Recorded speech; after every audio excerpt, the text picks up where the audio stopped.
How to manage shortcuts in Lyft application. In this video, I'm going to show you how you can manage shortcuts and even add custom one. First of all, open the application. Here on the right bottom, you can see this U option. Simply tap on U.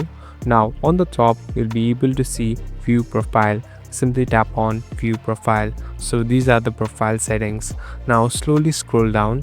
Here at the bottom, you'll be able to see the option called manage shortcuts. Simply tap on it. So here, as you can see, I have my home and workplace set up. Here you can even add a custom shortcut. Simply tap on this plus button. Now you can enter any of the address that you want to keep as a shortcut. So here I'm choosing one. So this has popped up on the top. So here I'm tapping on it again. So as you can see, it has been set.